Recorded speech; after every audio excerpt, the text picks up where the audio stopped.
Hello दोस्त, राधे राधे, नमस्कार। आप लोग कैसे हो? उम्मीद हो आप लोग अच्छे हो और अच्छे रहो।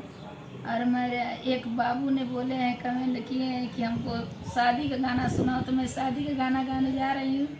और अच्छा हो तो लाइक और सब्सक्राइब जरूर करने का, कमेंट बॉक्स में ज़रूर लिखने का हमारा शादी का गीत आप लोग को कैसे लगा। और हमारे यूट्यूब चैनल पर आप लोग का स्वागत, नमस्कार। हम तुझसे पूछी ने सुरासती नदिया हो, काहे तू हर पनिया डबोर। हम तुझसे पूछी ने सुरासती नदिया हो, काहे तू हर पनिया डबोर।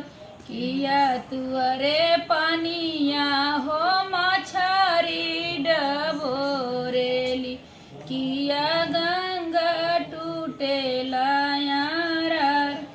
किया तुअरे पानिया हो मछरी डबोरेली, किया गंगा टूटेला यार।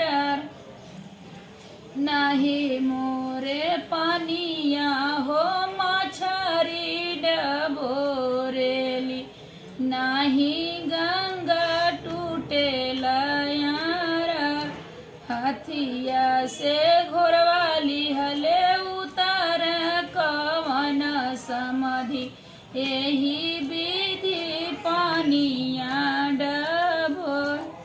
करवा मारुतिया लेके उतारे धूरुप दुलहे, ओही विधि पानिया डबो। हम तुझसे पूछी ने सुरसती नदिया हो, काहे तू हर पानिया डबो। किया तुहरे पानिया हो मछरी डबोरेली, किया गंगा टूटेला यारा।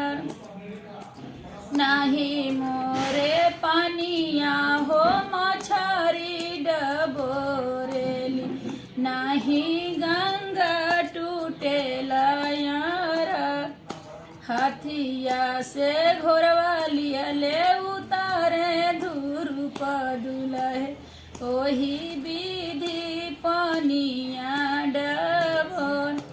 करवा मारुतिया लिहले उतारे धूरुप दुलहे, ओही विधि पानिया डबोर।